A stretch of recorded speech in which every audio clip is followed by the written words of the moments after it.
नमस्कार मंडळी, कसे आहात? मजेत ना? मी सुद्धा मजेत. तर आज आपला नवीन चॅनलवरती हा पहिला व्हिडिओ आहे. तर याच्या अगोदर पण मी एक चॅनल उघडलेलं, त्याला तुम्ही खूप सपोर्ट केला, त्याबद्दल खूप सारं थँक्यू. आणि हे सुद्धा नवीन चॅनल आहे, तर तुम्ही सपोर्ट करा, चॅनलला सबस्क्राईब करा आणि व्हिडिओला लाईक करा. तर आज आहे मंगळवार आहे आणि संध्याकाळचं सगळं आवरून मला करायचं आहे स्वयंपाक. तर हेच मी स्वयंपाक करण्याच्या अगोदर सर्व आवरत होते. किचन ओटा वगैरे म्हटलं पुसून घ्यावा आणि आता स्वयंपाकाची सुरुवात करायची आहे.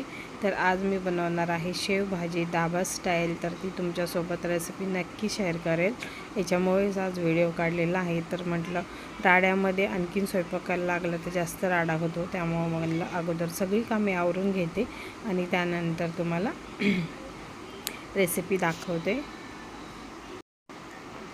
तर इथे माझं किचन ओटा वगैरे पुसून झालेला आहे. तर आता म्हटलं थोडीशी भांडी पडली होती, लगेच घासून घ्यावात, कारण की जसं आपण स्वयंपाक करतो ना, तसं वरती थोडी थोडी भांडी पडली, घासून घेतले किंवा किचन साफ करून घेतलं तर जास्त राडा वाटत नाही. त्यामुळं माझी सवय आहे की थोडासा राडा असेल तर तो पटकन आवरून घेते आणि त्यानंतर म्हटलं स्वयंपाक करायचा आहे. तर आज आहे शेवभाजी. तर तुम्हाला नक्की दाखवेन शेवभाजी मी कशी करते ते. मी काय एवढी परफेक्ट करत नाही, पण जशी येते तशी मी करते. तर तुम्हाला आवडली तर नक्की लाईक करा आणि चॅनलला सबस्क्राईब करा.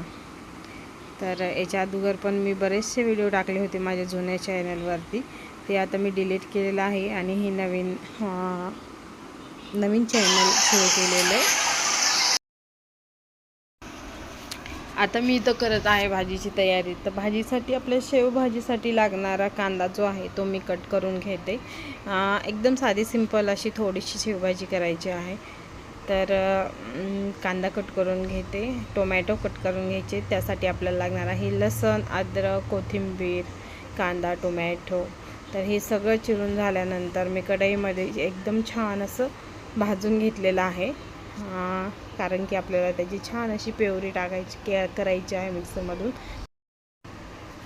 आपल्याला आता हे जे सामान काढलेलं आहे आपण ते छानपैकी मिक्सरमधून बारीक असं काढून घेऊया. घरात सगळीकडं थोडीशी आवरावर राहिलेले आहे. तुम्हाला राडा थोडासा दिसत असेल तर तो इग्नोर करा.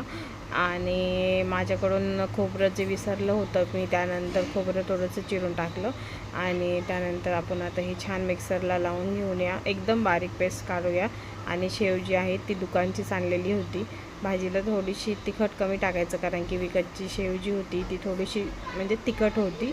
तर छान असं बारीक पेस्ट आपण त्याची काढून घेतली. तर तेलामध्ये छान अशी पेस्ट आपल्याला तेल सुटेपर्यंत फ्राय करून घ्यायची. आणि त्यानंतर मी तिखट थोडंसं कमीच टाकलं. तर आपल्याला छान ते तेल सुटेपर्यंत जे आहे ते मिश्रण आपल्याला छान परतून घ्यायचं. हे बघा थोडंसं तेल सुटलेलं आहे आपल्याला. तर त्याच्यामध्ये थोडंसं पाणी टाकून घेते आणि शिजायला ठेवून देते. तर माझं बाळ आलं होतं मध्येच, तर त्यामुळे मी व्हिडिओ स्टॉप केला होता. छान मस्तपैकी उकळी येऊ द्यायची आणि त्याच्यामध्ये शेव टाकून घ्यायची. मस्तपैकी धाबा स्टाईल शेवभाजी तयार आहे घरच्या घरी. तर कशी वाटली रेसिपी नक्की शेअर करा.